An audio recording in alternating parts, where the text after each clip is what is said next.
Bienvenue à votre émission Santé et Développement. Le 31 août de chaque année marque la célébration de la journée africaine de la médecine traditionnelle. Et le thème de cette année était intégration des médicaments de la phytothérapie dans les centres de santé. Le thème retenu en Côte d'Ivoire. À cette occasion d'ailleurs, nous avons rencontré le président de l'association des médecins naturothérapeutes. Avec lui, nous avons échangé sur l'état de santé de la médecine traditionnelle en Afrique, en Côte d'Ivoire spécifiquement, et comment est-ce que les médicaments peuvent être intégrés dans les centres de santé de manière à être à la portée de tous les patients. Écoutons ensemble le docteur Kwao Daniel, président de l'association des naturothérapeutes de Côte d'Ivoire.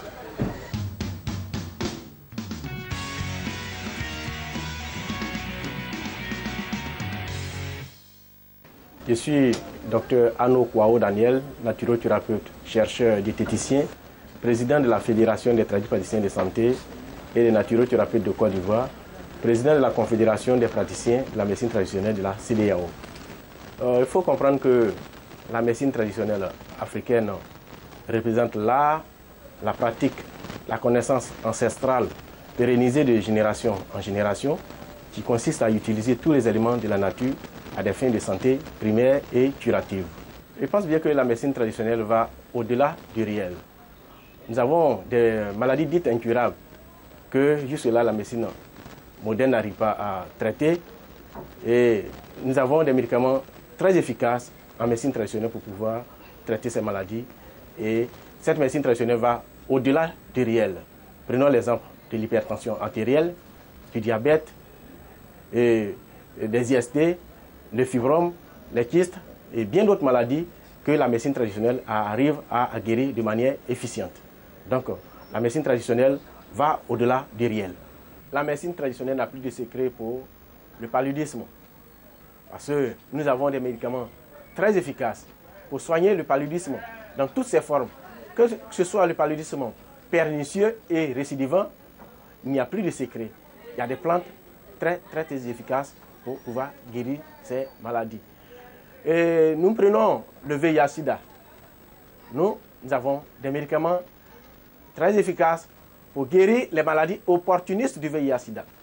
Partons de l'IST, des IST disons, des infections sexuellement transmissibles, partons des vomissements, des diarrhées, des amaigrissements. Et nous avons des médicaments très efficaces pour pouvoir guérir toutes ces pathologies. Donc, nous avons des avancées dans le cadre du VIH-Sida. Et quant à l'Ebola, je dirais que l'Ebola, qui est la fièvre Ebola, aujourd'hui, jusqu'à preuve de contraire, aucun praticien de la médecine traditionnelle n'a découvert de remède scientifiquement traité qui puisse guérir Ebola ici en Côte d'Ivoire. Mais je demande toujours aux praticiens de la médecine traditionnelle et à toute l'Afrique de rentrer toujours en brousse, comme nous avons l'habitude de le dire en tant que praticiens, de mener toujours des recherches pour pouvoir trouver des médicaments pour éradiquer ce mal qui est en train de faire du ravage. Vraiment, c'est un souci pour les praticiens de la médecine traditionnelle. En tant que président de la Confédération, je demande aux praticiens de mener des efforts, de faire des efforts et de faire des recherches pour pouvoir pallier ce mal. La médecine de nos grands-parents, la médecine pérennisée de génération en génération, cette médecine traditionnelle qui est utilisée par plus de 80% de la population, elle est tellement fiable, elle est incontournable. Cette médecine traditionnelle, c'est elle qui a la nécessité, l'opportunité de tous les patients. Comme je le disais, 80% de la population, ce n'est pas 5%, ce n'est pas 2%. 80% de la population a recours à la médecine traditionnelle. On la trouve un peu partout. Elle est moins chère, elle est accessible à tout. Je demande à la population de faire confiance à la médecine traditionnelle car elle est sans effet secondaire. Je pense bien qu'aujourd'hui, la médecine traditionnelle, elle est alpha et elle est oméga. Avant de composer un médicament moderne, il faut faire appel à la médecine traditionnelle. Et cette médecine traditionnelle, on ne peut pas s'en passer. Il faut pouvoir faire appel à la médecine traditionnelle pour pouvoir faire des médicaments modernes. Nous avons près de 80% de la population qui fait recours à la médecine traditionnelle. Et cette médecine traditionnelle, elle est incontournable aujourd'hui. Avant de construire une maison, il faut une bonne fondation. Il faudrait du sérieux de la chose. Il faudrait que les praticiens de la médecine traditionnelle se prennent au sérieux. Et que les médicaments des praticiens de la médecine traditionnelle on puisse faire les tests de toxicité, d'innocuité et qu'il y ait un bon encadrement du point de vue de médecine traditionnelle. Si les praticiens sont mieux encadrés et si les tests des médicaments traditionnels sont mieux encadrés, vous verrez que la population vivra mieux. Nous avons des médicaments très efficaces en tant que médecins traditionnels qui traitent différentes maladies, différentes pathologies telles que le diabète, l'hypertension. Le diabète, comme je venais de le dire, et dans toutes ses formes, que ce soit le diabète gras et le diabète maigre, que ce soit la prostate, l'hypertrophie de la prostate, l'adénome de la prostatite dans toutes ses formes, que ce soit la prostatite aiguë, la prostatite chronique. Nous avons des médicaments traditionnels pour pouvoir éradiquer toutes ces maladies qui minent aujourd'hui la population. Le problème de dose n'existe pas, puisque la médecine traditionnelle, quand nous disons par exemple à un praticien, disons à un patient de prendre 2 cuillerées à soupe d'un médicament, je pense que c'est le dosage de son médicament. Et quand nous disons à un patient de faire boire 1 cuillerée à café d'un médicament dans 1,5 verre d'eau et boire un demi-verre, 2 verres par jour, je pense que c'est le dosage de ce médicament. Donc le problème de dosage ne se pose pas. Seulement, nous sommes en état empirique, en état traditionnel. Il faudrait que nous suivions l'art de la médecine traditionnelle pour que l'art vraiment de cette médecine traditionnelle soit valorisé.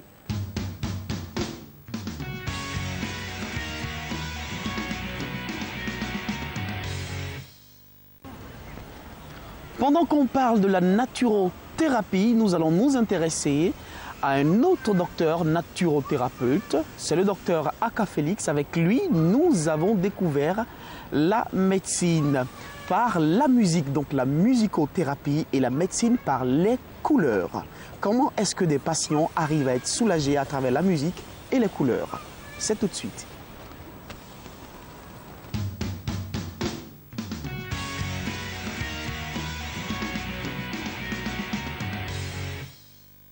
La musique ne date pas d'aujourd'hui.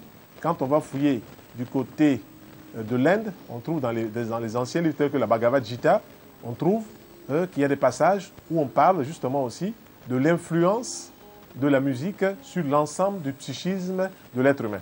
L'expérience, disons, scientifique de la musique date, je crois, de 1955-56, où en Inde, un médecin, Dr Tessing, avait commencé à expérimenter la musique sur les plans d'appartement, puis ensuite dans la nature. Et lorsqu'il a parlé de cela, au début, les gens se sont moqués de lui parce qu'ils se disent, mais qu'est-ce qu'il veut prouver que les plantes peuvent être attentives, sensibles à la musique. Et donc des Américains se sont déplacés, sont venus avec des appareils, ont filmé comment est-ce que dans le temps et l'espace, les plantes se déplaçaient vers le haut-parleur lorsqu'on leur mettait une musique appropriée.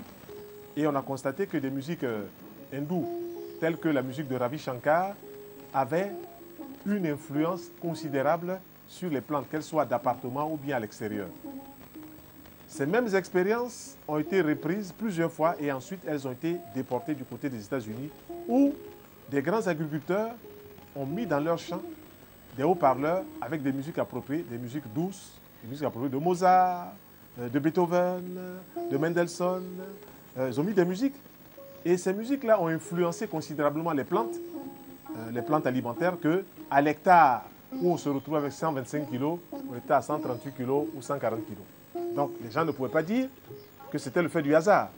Donc la musique influence les hommes, la musique influence les plantes et la musique influence aussi les animaux. On a vu par exemple dans des poulaillers où on a mis des musiques douces, les poules ont produit des œufs de bonne qualité. On a vu aussi dans les étables où les vaches, produisaient du lait, lorsqu'on a mis des musiques appropriées, douces, les vaches ont produit du lait de bonne qualité. La semaine qui a suivi, lorsqu'on a proposé ou du moins on a proposé, on leur a imposé, parce que les vaches n'ont pas le droit de dire qu'elles sont d'accord ou pas. Lorsqu'on a mis en expérimentation des musiques dures, ce que j'appelle le hard rock, de Jimi Hendrix, de Iron Maiden et tout ça, et voilà que les vaches ont commencé à devenir un peu folles. C'est-à-dire le lait qu'elles ont produit n'était pas de bonne qualité sur la semaine où on leur a diffusé des musiques un peu violentes. Voilà, moi j'appelle ça des musiques diaboliques. Et c'est comme ça qu'on sait aujourd'hui que la musique, suivant les notes qui sont proposées, peut influencer positivement ou négativement la santé de l'homme, la santé des plantes et la santé des animaux. Chez les hommes surtout, on a constaté que les musiques douces, les musiques sans voix, avaient une influence sur les insomnies, sur les stress, sur les peurs, sur les angoisses, donc sur tout ce qui touche le psychisme. Et une personne qui arrive par exemple avec des problèmes d'insomnie, de stress, on peut lui proposer des séquences de 15, 20, 30 minutes de musique appropriée, accompagnées de relaxation dirigée. Et cela va avoir une influence positive sur le psychisme, va créer une déconnexion entre le cerveau pensant et le cerveau organique. Parce que souvent, le sommeil intervient lorsque le cerveau pensant se repose et que le cerveau organique prend le dessus, ce qu'on appelle le diencéphale. Lorsqu'il prend le dessus, alors le sommeil s'installe. Mais lorsqu'il y a une opposition ou une dichotomie entre le cerveau pensant, le cortex, et le cerveau organique, le diencéphale, s'il n'y a pas de coordination, alors l'insomnie s'installe parce que le cerveau pensant n'a pas tendance à se reposer, il reste éveillé. Donc, le diencéphale ne peut plus faire son travail de coordination, de repos des organes, donc de repos du cerveau. Donc, la musique va amener une certaine cohésion entre le cerveau pensant, le cortex, et le cerveau organique, le diencéphale. Dès que ces musiques-là sont appropriées, sont jouées, alors s'installe une détente nerveuse. Et puis aussi, on tient compte aussi de l'habitation. Là où vous dormez, vous pouvez faire des insomnies parce que l'atmosphère vibratoire n'est pas bonne. Donc il faut créer un champ vibratoire positif. Là où on dort, il faut que ce soit bien aéré, il faut que les habits soient bien rangés, il faut que l'air circule. Voilà. Si vous fermez tous les fenêtres, vous fermez les portes, il n'y a plus d'air normal. C'est de l'air conditionné et ce n'est pas évident que tous les jours vous puissiez avoir de bons sommeils. Voilà ce qu'on peut dire sur la musique qui influence considérablement le sommeil des hommes. Tous ceux qui ont des problèmes de stress peuvent nous visiter parce que on pense toujours que lorsque on a des insomnies ou lorsqu'on est très nerveux ou lorsqu'on est insomniaque, qu'il faut peut-être aller prendre des somnifères. C'est comme ça qu'on raisonne. On a bien raison, puisqu'il n'y a pas d'éducation à une hygiène mentale, je vais dire dans ce sens-là. Si on vous donne un médicament pour dormir, ce n'est pas une hygiène mentale. Voilà. Il faut que la respiration s'installe, il faut que l'hygiène alimentaire vienne jouer son rôle, il faut que l'atmosphère où on est soit positive. C'est à partir de là que le cerveau, via le cerveau organique, puisse faire sa cohésion, puisse faire son harmonisation et puis faciliter le sommeil. Mais le sommeil se prépare depuis l'heure où on s'est réveillé. On est rentré en ville, on a travaillé, on a rencontré des gens, on a parlé. Et quand on arrive le soir, on fait ce biofeedback pour voir ce qu'on a fait dans la journée, qu'est-ce qui n'a pas marché, qu'est-ce qui a marché. Et puis, on se laisse aller par la respiration, par la visualisation créatrice, et puis on dort. Mais si on se trouve à se focaliser sur une pensée obsédante, ce n'est pas sûr qu'on va dormir plus facilement. Bon, la musique est un des éléments pour pousser un peu la personne à pouvoir se reposer beaucoup plus facilement. Sinon, quelqu'un qui est bien réglé, s'il écoute la musique douce, une musique appropriée, apaisante, qu'il mange sainement, doit pouvoir dormir dans les minutes qui suivent. Voilà. On est influencés tous par les couleurs.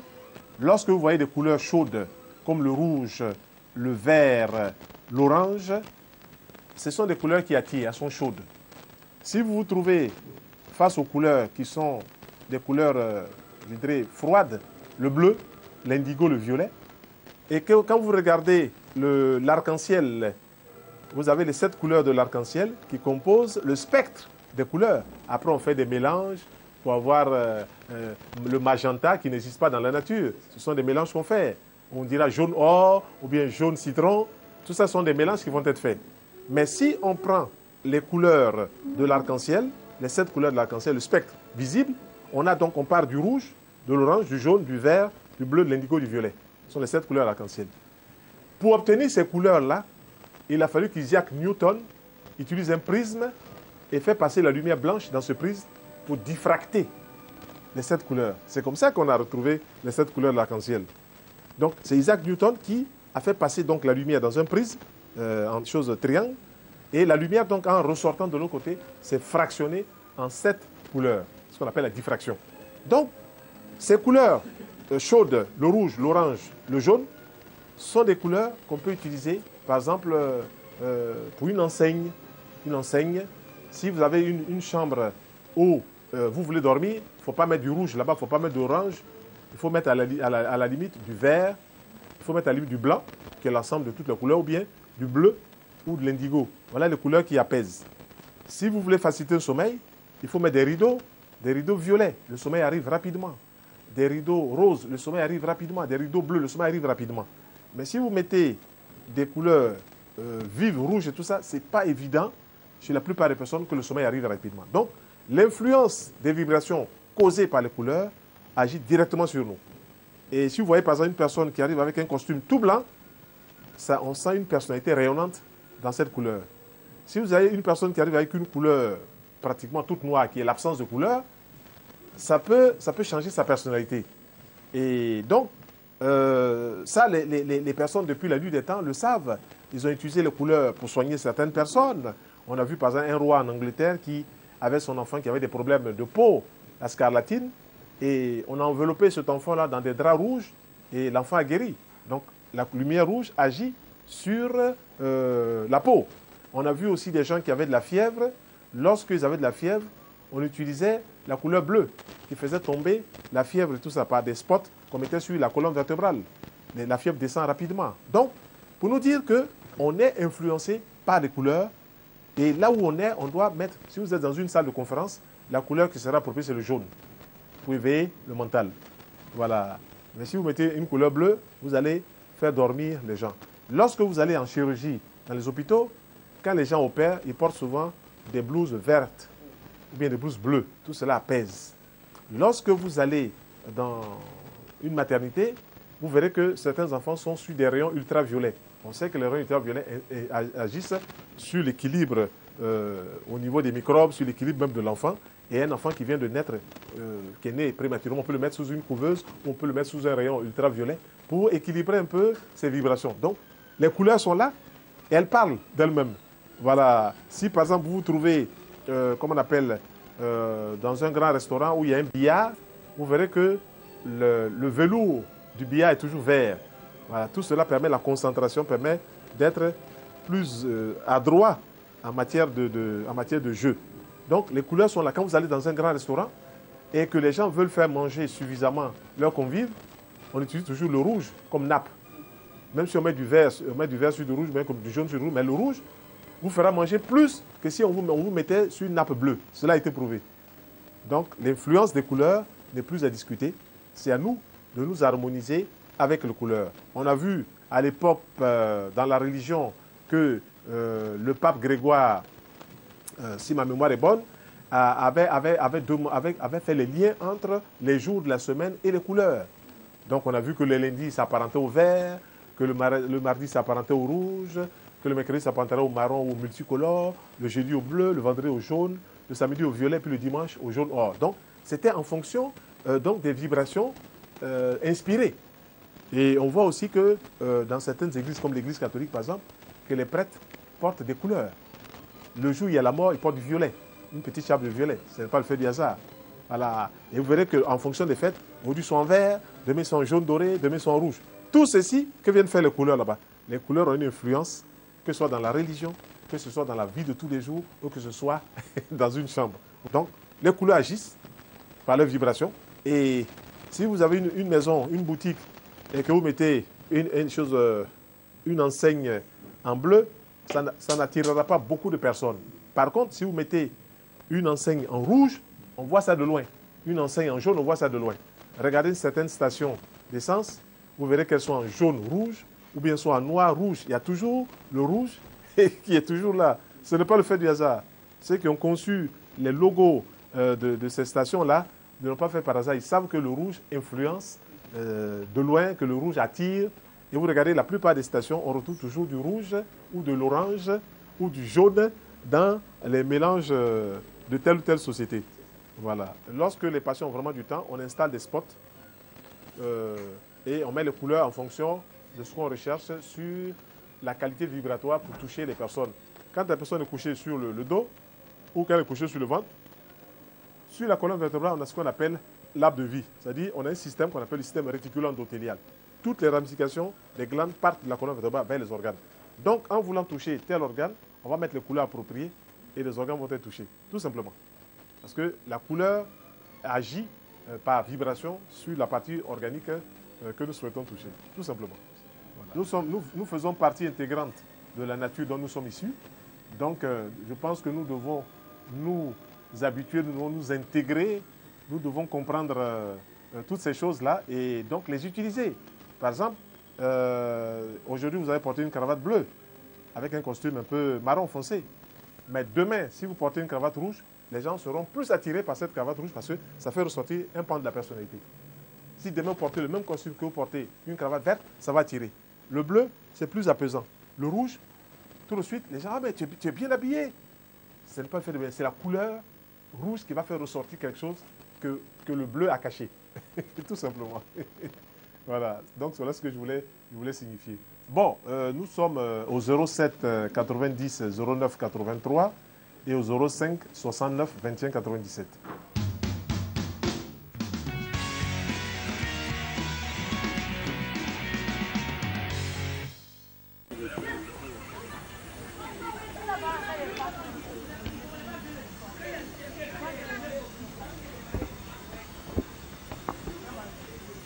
Le continent africain est touché depuis quelques mois par la fièvre hémorragique Ebola et c'est surtout l'Afrique de l'Ouest qui en pâtit en ce moment. On dénombre aujourd'hui plus de 2000 cas avec plus de 1000 décès. Cette fièvre hémorragique continue de se développer. Elle n'est pourtant pas méconnue sur le continent. Cependant, on le constate, les populations semblent ne pas comprendre et connaître suffisamment ce virus tueur. Dans cette vidéographie, nous vous proposons de découvrir les origines de ce virus Ebola, comment est-ce qu'il est contracté, comment est-ce qu'on pourrait éventuellement l'éviter. Sachons que jusque-là, aucun traitement n'a encore été trouvé contre la fièvre hémorragique Ebola.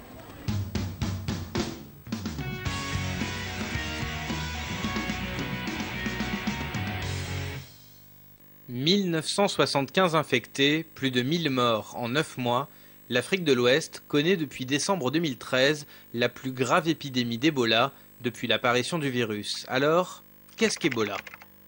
Ebola est une fièvre hémorragique de type viral, souvent mortelle, provoquée par un virus de la famille des filovirus. Elle touche les hommes et d'autres mammifères comme les singes, les antilopes ou les porcs. Jusqu'à présent, on connaissait 5 souches différentes du virus Ebola. 4 d'entre elles se concentrent en Afrique où elles provoquent depuis 1976 des épidémies mortelles. L'épidémie actuelle serait de souche Zaïre. La 5e, la souche Reston d'origine asiatique, a été détectée sur des primates. Elle reste pour l'instant seulement animale puisque des hommes infectés n'ont pas développé la maladie. Comment la maladie se transmet-elle ? Ebola est une zoonose, c'est-à-dire une infection animale transmissible à l'homme. L'espèce à l'origine de la contamination humaine n'a pas été complètement identifiée. Si des singes ont pu contaminer l'homme, des chauves-souris frugivores seraient les réservoirs naturels du virus. Ebola passerait ainsi à l'homme directement à partir des chauves-souris ou indirectement par l'intermédiaire d'un autre animal. Dans les deux cas, le mode de transmission à l'homme se fait par contact direct avec des organes ou des liquides biologiques d'animaux infectés. C'est le cas lorsque l'homme manipule des animaux retrouvés malades ou morts en forêt ou lorsqu'il consomme de la viande de brousse. Après l'infection, le virus se développe durant 2 à 21 jours, en moyenne 8, avant que les premiers symptômes ne se manifestent. Pendant cette période, la personne infectée n'est pas contagieuse. C'est une fois que les symptômes sont apparus que peut se faire la transmission interhumaine du virus. Là encore, il faut un contact direct d'une peau lésée ou de muqueuse avec les liquides biologiques d'une personne infectée, tels que le sang, la salive, le sperme, la sueur ou les matières fécales. L'infection peut également passer par l'intermédiaire d'un objet infecté, une seringue par exemple. Parmi les premiers exposés, on trouve donc les proches des personnes malades ainsi que les personnels de santé. En Afrique, les rituels funéraires communautaires pendant lesquels un grand nombre de proches sont en contact direct avec les dépouilles des personnes infectées constituent un vecteur important de contagion. Il reste très improbable selon l'OMS que le virus puisse se transmettre par voie aérienne comme une simple grippe. Quels sont les symptômes? Une fois passée la période d'incubation, la maladie se manifeste avec des fortes fièvres, une faiblesse intense, des douleurs articulaires et musculaires, des maux de tête et une irritation de la gorge. Ces symptômes sont rapidement suivis de vomissements, de diarrhée, d'éruptions cutanées, d'une insuffisance rénale et dans certains cas d'hémorragies internes et externes. Si certains patients survivent au virus, le taux de létalité d'Ebola reste extrêmement élevé, entre 25 et 90% et plus de 50% en moyenne. Comment soigner la maladie ? À ce jour, il n'existe pas de traitement spécifique contre le virus Ebola ni de vaccin homologué. Tout est au stade d'essai ou en cours d'évaluation. La seule chose que peuvent faire les médecins est de s'attaquer aux symptômes tels que la fièvre et la déshydratation plutôt qu'au virus lui-même. Mais il y a un espoir, le ZMapp, un traitement expérimental testé actuellement sur plusieurs patients. Où le virus s'est-il développé? Ebola est d'abord apparu pour la première fois en 1976 en Afrique centrale. Il tire son nom de la rivière Ebola, proche d'un village de la République démocratique du Congo, où se situait le premier foyer. Depuis, une vingtaine d'épidémies mortelles ont été circonscrites dans des villages isolés en RDC, au Soudan du Sud, au Congo, en Ouganda et au Gabon. Au total, 2387 personnes ont été infectées, parmi lesquelles 1590 sont mortes. L'épidémie actuelle s'est déclarée en Guinée, dans une zone située à la frontière avec la Sierra Leone et le Libéria. Les chercheurs ont identifié le patient 0, un enfant de 2 ans, dans le village de Guékédou. Depuis, l'épidémie s'est propagée au gré des mouvements de population en Sierra Leone et au Libéria, malgré les fermetures de frontières qui ont été inefficaces, car cette épidémie surpasse de très loin les précédentes. Pourquoi Ebola s'est-il autant répandu en 2014 ? Tout d'abord parce que ces pays, sortis il y a peu de décennies de guerre civile, sont sous-équipés en infrastructures sanitaires. Par ailleurs, les populations sont réticentes aux interventions des autorités locales et des organisations internationales suspectées, selon des rumeurs, de propager elles-mêmes le virus. Cette difficulté à accéder aux zones contaminées complique l'identification, la prise en charge des malades et rend toute tentative de circonscription de l'épidémie impossible. Et la maladie est loin d'être stoppée. L'arrivée récente d'un malade libérien au Nigeria et la contamination rapide d'une dizaine de Nigérians font craindre une diffusion à grande échelle du virus dans le pays le plus peuplé d'Afrique avec 177 millions d'habitants. S'il est peu probable qu'Ebola puisse se développer en dehors des zones tropicales ou dans les pays développés où les infrastructures de santé sont bien plus efficaces, agir en Afrique est urgent. L'OMS a proclamé une urgence de santé publique mondiale, débloqué une enveloppe de 100 millions de dollars et autorisé les traitements expérimentaux. Il faut en effet faire vite, la fenêtre de test de l'efficacité d'un traitement est la même que celle de la durée de l'épidémie. Une fois celle-ci finie, le développement d'un traitement sera considérablement ralenti.